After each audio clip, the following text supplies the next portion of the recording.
Hi, SL ടോക്സിൻ്റെ പുതിയൊരു വീഡിയോയിലേക്ക് എല്ലാവർക്കും സ്വാഗതം.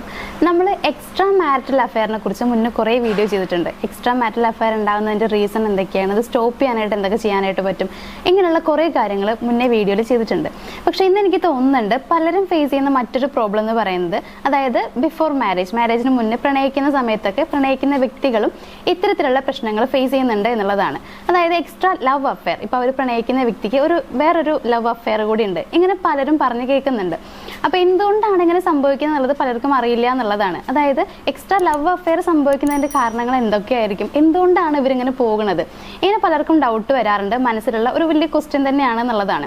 അപ്പോൾ എനിക്ക് തോന്നുന്നു ഇന്ന് ഇങ്ങനൊരു വീഡിയോ ചെയ്തേക്കാം എന്നുള്ളത്, കാരണം ഒരുപാട് പേർക്ക് അത് ഹെൽപ്പ് ആവുമെന്ന് എനിക്ക് തോന്നി. അപ്പോൾ ഇന്നത്തെ നമ്മുടെ ടോപ്പിക് എന്ന് പറയുന്നത് ഇത് തന്നെയാണ്, എക്സ്ട്രാ ലവ് അഫെയർ വരുന്നുണ്ടെങ്കിൽ അതിൻ്റെ കാരണങ്ങൾ എന്തൊക്കെയാണ് എന്നുള്ളതാണ്. അപ്പോൾ നമുക്ക് നോക്കാം എന്തുകൊണ്ടാണ് എക്സ്ട്രാ ലവ് അഫെയർ വരുന്നത്, അതിനുള്ള കാരണങ്ങൾ എന്തൊക്കെയാണ് എന്നുള്ളത്. നമ്മുടെ ഒന്നാമത്തെ പോയിന്റ് എന്ന് പറയുന്നത്, അവരുടെ നിലവിലുള്ള ബന്ധത്തിൽ പല കാര്യങ്ങളും, അവർ ആഗ്രഹിക്കുന്ന പല കാര്യങ്ങളും പൂർത്തീകരിക്കാൻ കഴിയാത്തതായിട്ട് തോന്നുന്നു എന്നുള്ളതാണ്. അതായത് ചിലപ്പോൾ മാസങ്ങളായിട്ട് പ്രണയിക്കുന്ന ആളുകളുണ്ടായിരിക്കും, അതല്ലെങ്കിൽ പല ആളുകളും വർഷങ്ങളോളം പ്രണയിക്കുന്ന കുറേ പേരുണ്ട്. അപ്പോൾ ഇവിടെ സംഭവിക്കുന്നത് എന്താ വെച്ച് കഴിഞ്ഞാൽ, ഇതിൽ രണ്ടുപേരും ഒരുപാട് കാര്യങ്ങൾ ആഗ്രഹിക്കുന്നുണ്ടാവും എന്നുള്ളതാണ്. ചിലപ്പോൾ ഒരാൾ ഒരുപാട് ആഗ്രഹിക്കുന്നുണ്ടാവും, പക്ഷെ ഓപ്പോസിറ്റ് നിൽക്കുന്ന ആളിൽ നിന്നും ഒരു എഫേർട്ട് അല്ലെങ്കിൽ അതിനുള്ള റെസ്പോൺസ് ഒന്നും കാണുന്നുണ്ടായിരിക്കില്ല. അതായത് ഒരുപാട് കാര്യങ്ങൾ ആഗ്രഹിക്കാൻ ഉദ്ദേശിക്കുന്നത് മറ്റൊന്നല്ല, ചിലപ്പോൾ ഒരുമിച്ച് ഇരിക്കണം എന്ന് ഒരുപാട് ആഗ്രഹിക്കുന്നുണ്ടാവും, കാണണം എന്ന് ആഗ്രഹിക്കുന്നുണ്ടാവും, കുറേ നേരം സംസാരിക്കണം എന്ന് വിചാരിക്കുന്നുണ്ടാവും, വിളിക്കണം, മെസ്സേജ് ചെയ്യണം, ഇങ്ങനെയുള്ള കാര്യങ്ങളൊക്കെ ആഗ്രഹിക്കുന്നുണ്ടാവും. ഒരു പ്രണയത്തിൽ മിക്കെന്നല്ല എല്ലാ ആളുകളും വിചാരിക്കുന്ന ആഗ്രഹിക്കുന്ന കാര്യങ്ങളാണ് ഇതൊക്കെ. പക്ഷേ ഓപ്പോസിറ്റ് നിൽക്കുന്ന ആളിൽ നിന്നും ഇതിനുള്ള ഒരു എഫേർട്ടും കാണാതിരിക്കുക, അതല്ലെങ്കിൽ റെസ്പോൺസ് ഒന്നുമില്ല, അയാൾ ഇങ്ങനെയൊന്നും ചെയ്യുന്നില്ല, ഇപ്പോൾ ജസ്റ്റ് ഒന്ന് കാണണം എന്ന് പറഞ്ഞ് വിളിക്കുന്ന സമയത്ത് പോകുന്നില്ല, ബിസി ആയതുപോലെ കാണിക്കുകയാണ്, വിളിക്കുന്നില്ല, മെസ്സേജ് അയക്കുന്നില്ല, ഇങ്ങനെയുള്ള കാര്യങ്ങളൊക്കെ കാണുന്ന സമയത്ത്, അതേപോലെ തന്നെ ആഗ്രഹിക്കുന്ന കെയറിങ് കിട്ടാതിരിക്കുമ്പോൾ ഈ പറയുന്ന കാര്യങ്ങളൊക്കെ ഈ ഒരു റിലേഷൻഷിപ്പിനെ ഭയങ്കരമായിട്ട്, അതായത് വളരെയധികം എഫക്റ്റ് ചെയ്യും എന്നുള്ളതാണ്, നെഗറ്റീവായിട്ട് എഫക്റ്റ് ചെയ്യും എന്നുള്ളതാണ്. അപ്പോൾ ഈ പറഞ്ഞ കാരണങ്ങൾ എന്ന് മാത്രമല്ല, ഇപ്പോൾ നിങ്ങൾക്ക് തന്നെ ഊഹിച്ചാൽ മനസ്സിലാവും, റിലേഷൻഷിപ്പിൽ നമ്മൾ ആഗ്രഹിക്കുന്ന കാര്യങ്ങൾ എന്തെല്ലാമാണ്, അതെല്ലാം കിട്ടാതെ വരുമ്പോൾ, അതല്ലെങ്കിൽ അതൊന്നും നടക്കാതെ വരുന്ന സമയത്ത് അവർക്ക് തന്നെ തോന്നുന്നുണ്ടായിരിക്കും ഈ റിലേഷൻഷിപ്പ് തീരെ ബോറായിട്ടാണ് പോകുന്നത്.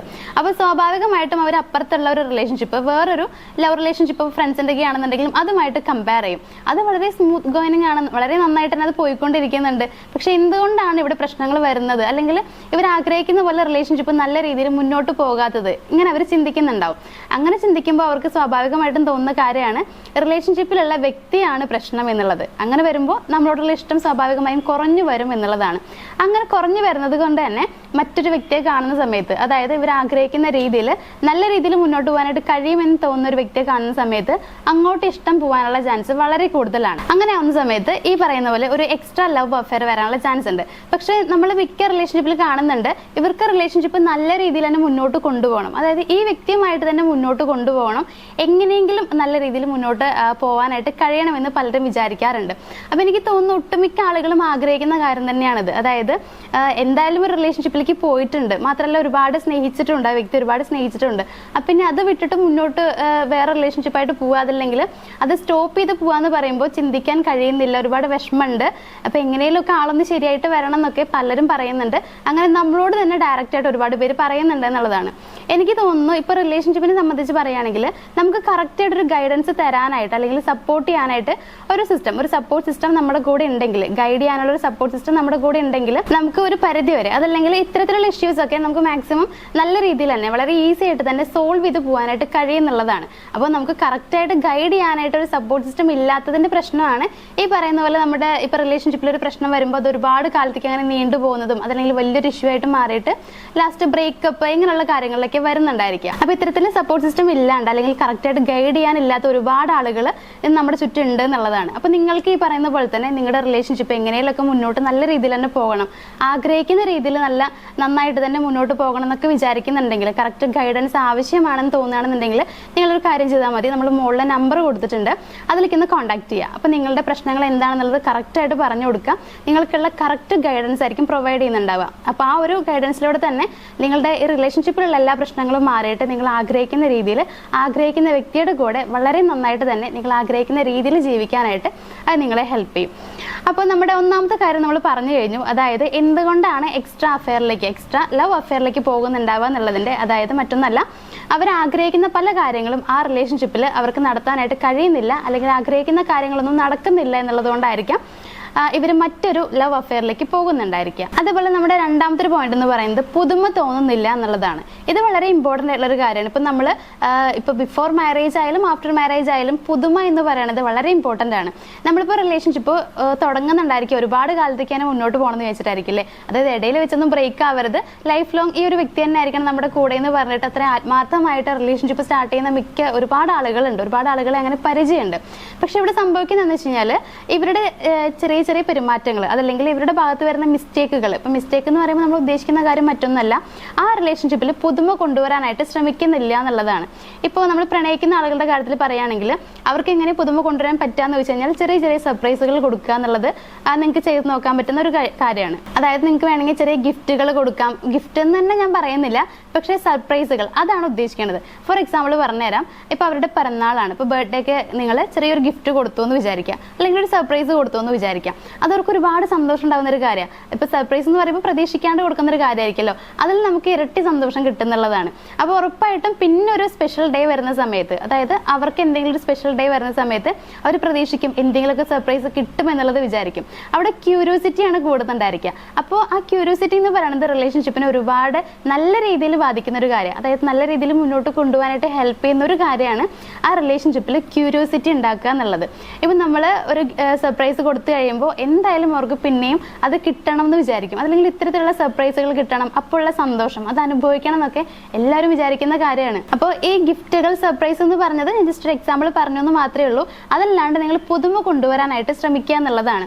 അതല്ലാതെ നമുക്ക് ആ റിലേഷൻഷിപ്പ് സ്റ്റാർട്ട് ചെയ്ത പോലെ തന്നെ ഡെയിലി ഒരേപോലെ തന്നെ മുന്നോട്ട് പോകുകയാണെന്നുണ്ടെങ്കിൽ ഒരു രസം ഉണ്ടാവില്ല അല്ലേ. അതായത് പ്രത്യേകിച്ച് നമുക്കൊന്നും തോന്നുന്നില്ല. അങ്ങനെ ആവുന്ന സമയത്ത് ചിലപ്പോൾ ഒരുപാട് വർഷങ്ങളൊന്നും ആയിട്ടുണ്ടാവില്ല, ചിലപ്പോൾ 1-2 മാസങ്ങൾ അല്ലെങ്കിൽ 3-4 മാസങ്ങളായിട്ടുള്ള റിലേഷൻഷിപ്പ് ആണെങ്കിൽ പോലും ഒരുപാട് പഴയൊരു റിലേഷൻഷിപ്പ് പോലെയൊക്കെ ഫീൽ ചെയ്യുന്നുണ്ടായിരിക്കും. അതായത് കുറച്ചായിട്ടുള്ളൂ, പക്ഷെ പ്രത്യേകിച്ച് പുതുമയും കാര്യങ്ങളൊന്നുമില്ല, ഒരുപാടായി തുടങ്ങിയിട്ട് ഭയങ്കര ബോറിംഗ് ആയി, ഇങ്ങനെ ഒരു ഫീൽ ആയിരിക്കും വരുന്നുണ്ടാവുക.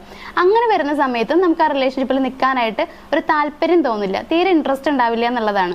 അങ്ങനെ ആകുമ്പോഴും മറ്റൊരു റിലേഷൻഷിപ്പ് അല്ലെങ്കിൽ മറ്റൊരു വ്യക്തിയെ ചൂസ് ചെയ്യാനായിട്ട് അവിടെ അവർക്ക് ടെൻഡൻസി ഉണ്ടാവുന്നു, അല്ലെങ്കിൽ അങ്ങനെ ചൂസ് ചെയ്യണമെന്ന് തോന്നുകയാണ് ചെയ്യണത്. അങ്ങനെ വരുമ്പോഴും ഒരു എക്സ്ട്രാ ലവ് അഫെയർ വരാനുള്ള ചാൻസ് വളരെ കൂടുതലാണ്. പിന്നെ നമ്മുടെ അടുത്ത പോയിന്റ്, മൂന്നാമത്തെ ഒരു കാരണം എന്ന് പറയുന്നത് ഒരു ഇമോഷണൽ കണക്ഷൻ ഇല്ലാത്തതുപോലെ ഫീൽ ചെയ്യുക എന്നുള്ളതാണ്. ഈ ഇമോഷണൽ കണക്ഷൻ എന്ന് പറയുന്നത് ഒരു റിലേഷൻഷിപ്പിനെ സംബന്ധിച്ച് ഏറ്റവും ഇമ്പോർട്ടൻ്റ് ഉള്ള ഒരു കാര്യമാണ്. അത് നമുക്ക് പലർക്കും അറിയുന്ന കാര്യമാണ്. മാനസികമായിട്ട് അടുപ്പം തോന്നിയാൽ മാത്രമേ നമുക്ക് അയാളെ ഇഷ്ടപ്പെടാനായിട്ട് കഴിയുള്ളൂ അല്ലേ. അതിപ്പോൾ ആരായാലും അങ്ങനെ തന്നെയാണ്. നമുക്ക് മാനസികമായിട്ട് യാതൊരു അടുപ്പവും തോന്നുന്നില്ല, പിന്നെ എങ്ങനെയാണ് നമുക്ക് ആളെ ഇഷ്ടപ്പെടാനായിട്ട് പറ്റുക, അയാളുമായിട്ട് നല്ലൊരു പ്രണയത്തിൽ നമുക്ക് മുന്നോട്ട് പോകാനായിട്ട് പറ്റുക? ഒരിക്കലും കഴിയില്ല എന്നുള്ളതാണ്. ഇപ്പോൾ ഇമോഷണൽ കണക്ഷൻ എന്ന് പറയുമ്പോൾ ഞാൻ ഉദ്ദേശിക്കുന്നത്, ഇപ്പോൾ നിങ്ങൾ വളരെ ദൂരെയുള്ള ആളുകളാണെന്നുണ്ടെങ്കിൽ അവർക്ക് അവിടെ ഇരുന്ന് വിഷമം വരുമ്പോഴത്തേക്കും നിങ്ങൾക്ക് ഈ ദൂരെ ഇരുന്നിട്ട് പെട്ടെന്ന് മനസ്സിലാക്കാൻ പറ്റണം. അങ്ങനെയൊന്നും അല്ല, അങ്ങനെയും നമുക്ക് ദിവ്യശക്തിയും കാര്യങ്ങളൊന്നും നമുക്ക് ആർക്കും ഇല്ല, അങ്ങനെ നമുക്ക് മനസ്സിലാക്കാൻ കഴിയൂല. നിങ്ങൾ അവരുടെ അടുത്തിരിക്കുന്ന സമയത്ത് അവർക്ക് ഇങ്ങനെ വിഷമം വന്ന പോലെ നിങ്ങളോട് പറയുകയാണ്. ഇപ്പോൾ ദൂരെ ആണെങ്കിൽ പോലും അവർ നിങ്ങളൊന്ന് മെസ്സേജ് ചെയ്യാണ്, വിളിക്കുകയാണ്, ഇങ്ങനെ എനിക്കൊരു വിഷമം ഉണ്ട് അല്ലെങ്കിൽ ഇന്ന കാര്യങ്ങളൊക്കെ ഉണ്ടെന്ന് പറഞ്ഞിട്ട് വിളിക്കുകയാണെങ്കിൽ നിങ്ങളൊന്ന് സപ്പോർട്ട് ചെയ്യുക എന്നുള്ളതാണ്. നമ്മൾ അവർക്ക് കൊടുക്കുന്ന സപ്പോർട്ടിലൂടെ തന്നെ അവരുടെ മനസ്സിലുള്ള ഒരു ഇമോഷണൽ കണക്ഷൻ കൂടുതലായിട്ട് വരികയാണ് ചെയ്യുക നിങ്ങളുമായിട്ട്. അപ്പോൾ അവർക്കൊരു വിഷമം വരികയാണെങ്കിൽ അല്ലെങ്കിൽ സന്തോഷം വരികയാണെങ്കിലൊക്കെ നിങ്ങൾ എല്ലാ രീതിയിലും അവരെ സപ്പോർട്ട് ചെയ്യാനായിട്ട് ശ്രമിക്കുക. ഇതിന് ഏറ്റവും കൂടുതലായിട്ട് നമ്മൾ ചെയ്യേണ്ട കാര്യം എന്ന് പറയുന്നത് കമ്മ്യൂണിക്കേഷനാണ്. ഈ ഒരു കമ്മ്യൂണിക്കേഷൻ്റെ കുറവ് കൊണ്ടാണ് നമുക്ക് ഇമോഷണൽ കണക്ഷൻ വളരെയധികം കുറഞ്ഞു വരുന്നത്. നമ്മൾ എത്രത്തോളം ഒരാളോട് സംസാരിക്കുന്നു അത്രത്തോളം നമുക്ക് അവരുമായിട്ട് അടുക്കാനായിട്ട് പറ്റും. അതായത് അത്രത്തോളം നമ്മളെ വ്യക്തിയെ മനസ്സിലാക്കുകയാണ് ചെയ്യുക, അപ്പം നമുക്ക് അത്രത്തോളം ആ വ്യക്തിയുമായിട്ട് അടുക്കാനായിട്ട് കഴിയുന്നുള്ളതാണ്. ഇങ്ങനെ അടുത്ത് കഴിയുമ്പോൾ നമ്മൾ ഒരുപാട് കാര്യങ്ങൾ ഷെയർ ചെയ്യും. ഇങ്ങനെ ഷെയർ ചെയ്ത് ഒരുപാട് ഇഷ്ടം കൂടുമ്പോഴാണ് നമുക്ക് ഈ ഇമോഷണൽ കണക്ഷനൊക്കെ കൂടുതലായിട്ടും വരുന്നുണ്ടായിരിക്കും, അല്ലെങ്കിൽ കൂടി വരുന്നത്. സോ കമ്മ്യൂണിക്കേഷനാണ് ഏറ്റവും ഇമ്പോർട്ടൻ്റ് ആയിട്ടുള്ള കാര്യം. കമ്മ്യൂണിക്കേറ്റ് ചെയ്യുക. അങ്ങനെ നിങ്ങൾ ദിവസേന അല്ലെങ്കിൽ നിങ്ങൾക്ക് പറ്റുന്ന സമയത്തൊക്കെ അവരുമായിട്ട് സംസാരിക്കുന്നതിലൂടെ തന്നെ ഒരുപാട് കാര്യങ്ങൾ, അവരുടെ വിഷമങ്ങളായാലും സന്തോഷങ്ങളായാലും നിങ്ങളുമായിട്ട് ഷെയർ ചെയ്യും. അങ്ങനെ ഷെയർ ചെയ്യും. അതേപോലെ തന്നെ അവരിപ്പോൾ വിഷമങ്ങളൊക്കെ പറയണമെന്നുണ്ടെങ്കിൽ നിങ്ങൾ അവരെ കെയർ ചെയ്യാനായിട്ട് കൂടി ശ്രമിക്കുക. ഈ കെയറിങ്ങും കൂടി ഈ ഒരു ഇമോഷണൽ കണക്ഷനിൽ വരുന്ന ഒരു ഇമ്പോർട്ടൻ്റ് ആയിട്ടുള്ള ഫാക്ടർ തന്നെയാണ് കെയർ ചെയ്യുക എന്നുള്ളത്. ഇപ്പോൾ കെയർ ചെയ്യുക എന്ന് പറയുമ്പോൾ നമുക്ക് നേരത്തെ പറഞ്ഞ പോലെ തന്നെ അവർക്ക് എന്തെങ്കിലും വിഷമം വരുമ്പോൾ നിങ്ങൾ അവരെ ഒന്ന് സപ്പോർട്ട് ചെയ്യുക അല്ലെങ്കിൽ ഒന്ന് ആശ്വസിപ്പിക്കാനായിട്ട് ശ്രമിക്കുക. ആ രീതിയിലൊക്കെ എല്ലാ റിലേഷൻഷിപ്പിലും എല്ലാ വ്യക്തികളും ആഗ്രഹിക്കുന്ന കാര്യങ്ങളൊക്കെ ആയിരിക്കും. അപ്പോൾ ഇതൊന്നും ഇല്ലാന്നുണ്ടെങ്കിൽ, അതായത് ഈ പറയുന്ന പോലെ കമ്മ്യൂണിക്കേഷനോ അതല്ലെങ്കിൽ ഷെയറിങ്, കെയറിങ് ഈ പറയുന്ന കാര്യങ്ങളൊന്നും ഇല്ലാന്നുണ്ടെങ്കിൽ ഇമോഷണൽ കണക്ഷൻ ഉണ്ടാവില്ല എന്നുള്ളതാണ്. അപ്പോൾ മാനസികമായിട്ടൊരു അടുപ്പം തോന്നുന്നില്ല, നമ്മൾ പ്രണയിക്കുന്ന ആളോട് മാനസികമായിട്ട് അടുപ്പം തോന്നുന്നില്ല എന്നുണ്ടെങ്കിൽ അതും മറ്റൊരു വ്യക്തിയെ ചൂസ് ചെയ്യാനായിട്ടോ വേറൊരു റിലേഷൻഷിപ്പിലേക്ക് പോകാനായിട്ടോ നമ്മുടെ മനസ്സിൽ താല്പര്യം കൂട്ടുന്നു എന്നുള്ളതാണ്. സോ അത് നമുക്കൊരു റീസൺ ആയിട്ട് എടുക്കാവുന്നതാണ്. ദെൻ നമ്മുടെ അടുത്ത പോയിന്റ്, അതായത് നാലാമത്തെ റീസൺ എന്ന് പറയുന്നത് പേഴ്സണൽ ഇഷ്യൂ ഉണ്ടാകുമ്പോൾ, അതല്ലെങ്കിൽ നമുക്ക് ഇങ്ങനെ പറയാം, നമ്മുടെ അഭിമാനം നഷ്ടമാകുമ്പോൾ എന്നൊക്കെ പറയും. ഈ റിലേഷൻഷിപ്പിൽ നിൽക്കുന്ന സമയത്ത് തന്നെ നമുക്ക് നമ്മുടെ അഭിമാനം നഷ്ടമാവുന്ന പോലെ തോന്നുകയാണ്.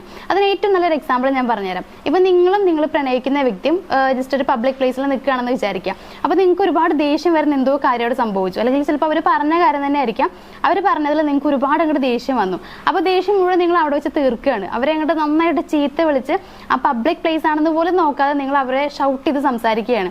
അങ്ങനെ സംസാരിക്കുമ്പോൾ ചിലപ്പോൾ നിങ്ങളുടെ ചുറ്റും ഒരുപാട് ആളുകൾ ഉണ്ടായിരിക്കും. ചിലപ്പോൾ നിങ്ങളെ അല്ലെങ്കിൽ അവരെ പരിചയമുള്ള ആളുകൾ ഉണ്ടായിരിക്കും, അതല്ലെങ്കിൽ പരിചയമില്ലാത്ത ആളുകളൊക്കെ ഉണ്ടായിരിക്കാം. ഇങ്ങനെ ഇത്രയും ആളുകളുടെ മുമ്പിൽ വെച്ച് നിങ്ങൾ അവരോട് ഇങ്ങനെ പെരുമാറുന്ന സമയത്ത് ഒന്ന് നിങ്ങൾ അവരെ ഹേർട്ട് ചെയ്താണ് സംസാരിക്കുന്നത്. അതേപോലെ തന്നെ അവർക്ക് അവിടെ നഷ്ടമാവുന്ന ഒരു കാര്യമുണ്ട്, അഭിമാനം, അല്ലെങ്കിൽ അവരവിടെ നാണം കെടുന്നു എന്നുള്ള ഫീൽ അവർക്ക് വരും എന്നുള്ളതാണ്. അങ്ങനെ നമുക്ക് ഫീൽ ചെയ്യുകയാണെങ്കിൽ, അതായത് നമ്മൾ പബ്ലിക്കിൽ വെച്ച് പോലും ഈ റിലേഷൻഷിപ്പിലാവുന്ന സമയത്ത് ഇത്തരത്തിൽ നാണം കെടുത്തുന്നുണ്ട്, അല്ലെങ്കിൽ എൻ്റെ അഭിമാനം ഇങ്ങനെ ചോദ്യം ചെയ്യുന്നുണ്ട്, ഇതൊരു ചോദ്യചിഹ്നമായിട്ട് നിൽക്കുന്നുണ്ടെന്ന് നമുക്ക് ഫീൽ ചെയ്യുമ്പോൾ നമുക്ക് ആ വ്യക്തിയോട് തന്നെ ദേഷ്യം തോന്നുന്നല്ലേ. അതായത് ആ റിലേഷൻഷിപ്പിലായതുകൊണ്ടാണ് എനിക്ക് ഇങ്ങനെ, അല്ലെങ്കിൽ ഞാൻ ഇവരുമായിട്ട് ഇഷ്ടത്തിലായതുകൊണ്ടാണല്ലോ എനിക്ക് ഇങ്ങനെ കേൾക്കേണ്ടി വന്നത്, അല്ലെങ്കിൽ ഇങ്ങനെ അനുഭവിക്കേണ്ടി വന്നത്, ഇങ്ങനെയൊക്കെ ഒരു തോന്നൽ ഉണ്ടാവും എന്നുള്ളതാണ്. അപ്പം അങ്ങനെ വരുമ്പോൾ നമുക്ക് ആ വ്യക്തിയോട് തീരെ ഇഷ്ടം തോന്നില്ല, അല്ലെങ്കിൽ അതിൽ നിൽക്കണം നമുക്ക് തോന്നുന്നതല്ല. ആ റിലേഷൻഷിപ്പ് എങ്ങനെയൊക്കെ മാറ്റിയിട്ട് എനിക്ക് എൻ്റെതായ ലൈഫിലേക്ക് മുന്നോട്ട് പോകണമെന്ന് വിചാരിക്കും എന്നുള്ളതാണ് സത്യമായിട്ടുള്ള കാര്യം. ഇപ്പം ഞാൻ ഇത് ജസ്റ്റ് ഒരു എക്സാമ്പിൾ പറഞ്ഞെന്ന് മാത്രമേ ഉള്ളൂ. ഇത് ഞാൻ ഈ അഭിമാനം എന്നുള്ളത് പറഞ്ഞപ്പോൾ അതിന് കുറച്ച് ഓക്കെ ഉള്ള ഒരു എക്സാമ്പിൾ ഞാൻ പറഞ്ഞു എന്നേ ഉള്ളൂ. ഇതെല്ലാം എന്നുണ്ടെങ്കിൽ ഇപ്പോൾ ഏത് രീതിയിൽ വേണമെങ്കിലും ആയിരിക്കാം, അല്ലെങ്കിൽ ഫ്രണ്ട്സിൻ്റെ മുമ്പിൽ വെച്ച് നിങ്ങളെ കളിയാക്കുന്നതോ നാണം കെടുത്തുന്നതോ ഇങ്ങനെയൊക്കെ ആയിരിക്കാം. ഏത് രീതിയിലായാലും അവരുടെ അഭിമാനം നഷ്ടപ്പെടുന്ന രീതിയിൽ നമ്മൾ പെരുമാറുകയാണെന്നുണ്ടെങ്കിൽ അതും ഒരു റീസൺ ആവും മറ്റൊരു അഫെയറിലേക്ക് പോയാൽ നന്നായിരിക്കും. അതല്ലെങ്കിൽ ഈ റിലേഷൻഷിപ്പ് വേണ്ട, ഇത് തീരെ നല്ലതല്ല, എനിക്കിത് ഭയങ്കര ബാഡ് ആയിട്ടാണ് വരുന്നത്, അല്ലെങ്കിൽ ഭയങ്കര മോശമായിട്ടാണ് എനിക്കിതിൽ ഓരോ അനുഭവങ്ങൾ ഉണ്ടാവുന്നത്, അപ്പം മറ്റൊരു റിലേഷൻഷിപ്പിലേക്ക് പോകുന്നതാണ് നല്ലതെന്ന് തോന്നിയിട്ട് ബെറ്റർ ആയിട്ടുള്ള ഒരു വ്യക്തിയെ കാണുമ്പോൾ അവരോട് ഇഷ്ടം തോന്നാനോ അല്ലെങ്കിൽ ആ റിലേഷൻഷിപ്പിലേക്ക് പോകാനോ ഉള്ള ചാൻസ് വളരെ കൂടുതലാണ്. സോ ഇതും നമുക്കൊരു കാരണമായിട്ട് എടുക്കാം. അതായത് ഈ ഒരു റിലേഷൻഷിപ്പിൽ നിൽക്കുന്ന സമയത്ത് അഭിമാനം നഷ്ടമാവുന്നുണ്ട്, പേഴ്സണലി ഒരുപാട് ഇഷ്യൂസ് വരുന്നുണ്ടെങ്കിൽ അത് മറ്റൊരു അഫെയറിലേക്ക് പോകാൻ, മറ്റൊരു വ്യക്തിയെ ചൂസ് ചെയ്യാനുള്ള ഒരു കാരണമായിട്ട് മാറിയേക്കാം. അപ്പോൾ ഇത്രയും കാര്യങ്ങളാണ് ഇന്നത്തെ വീഡിയോയിൽ നമുക്ക് പറയാനുള്ളത്. അതായത് എക്സ്ട്രാ ഒരു ലവ് റിലേഷൻഷിപ്പ് നിങ്ങളുടെ പാർട്ട്ണർക്ക്, നിങ്ങൾ സ്നേഹിക്കുന്ന വ്യക്തിക്ക് വരുന്നുണ്ടെങ്കിൽ എന്തുകൊണ്ടാണ് അങ്ങനെ വരുന്നത് എന്ന് നിങ്ങൾക്ക് തോന്നുന്നുണ്ടെങ്കിൽ ഈ പറയുന്ന കാരണങ്ങളൊക്കെ ആയിരിക്കാം. അപ്പോൾ നിങ്ങൾ തന്നെ ആലോചിക്കുക, നിങ്ങളുടെ റിലേഷൻഷിപ്പിൽ നിങ്ങൾ അവരോട് പെരുമാറിയ സമയത്ത് ഈ രീതിയിലൊക്കെ ആയിരുന്നു, അല്ലെങ്കിൽ നിങ്ങളുടെ റിലേഷൻഷിപ്പിൽ ഇത്രയും പ്രശ്നങ്ങൾ ഉണ്ടായിരുന്നു, യാതൊരു രീതിയിൽ നിങ്ങൾക്ക് പുതുമയോ അല്ലെങ്കിൽ എക്സൈറ്റ്മെന്റോ കാര്യങ്ങളൊന്നും തോന്നിയിട്ടില്ലേ, ഈ കാര്യങ്ങളൊക്കെ നിങ്ങൾ തന്നെ ആലോചിക്കുക എന്നുള്ളതാണ്. ഇനി നിങ്ങൾക്ക് ആ റിലേഷൻഷിപ്പ് തന്നെ മുന്നോട്ട് കൊണ്ടുപോകണം, നല്ലതായിരിക്കണം, അങ്ങനെ ആഗ്രഹമുണ്ടെങ്കിൽ ഈ പറയുന്ന കാര്യങ്ങളൊക്കെ പോസിറ്റീവായ രീതിയിലേക്ക് മാറ്റാനായിട്ട് ശ്രമിക്കുക. അതായത് റിലേഷൻഷിപ്പിൽ ഇനിയെങ്കിലും ഒരു മാറ്റം വരുത്താനായിട്ട് നിങ്ങൾ ശ്രമിക്കുകയാണ് ചെയ്യേണ്ടത്. അപ്പോൾ ഇന്നത്തെ വീഡിയോ എല്ലാവർക്കും ഇഷ്ടമായിട്ടുണ്ടാവുമെന്ന് വിചാരിക്കുന്നു. ഇന്നത്തെ വീഡിയോയിൽ ഇത്രയും കാര്യങ്ങളാണ് പറയാനുള്ളത്. വീഡിയോ നിങ്ങൾക്ക് ഇഷ്ടമായി ഉപകാരമായും തോന്നുകയാണെന്നുണ്ടെങ്കിൽ നമ്മുടെ വീഡിയോ ഒന്ന് ലൈക്ക് ചെയ്യുക, നിങ്ങളുടെ ഫ്രണ്ട്സിനോ അല്ലെങ്കിൽ ഫാമിലിക്ക് ആർക്കെങ്കിലും ഇത് യൂസ്ഫുൾ ആവും തോന്നുകയാണെന്നുണ്ടെങ്കിൽ ഒന്ന് ഷെയർ ചെയ്യുക, അതുപോലെ നമ്മുടെ ചാനലും സബ്സ്ക്രൈബ് ചെയ്യുക. താങ്ക്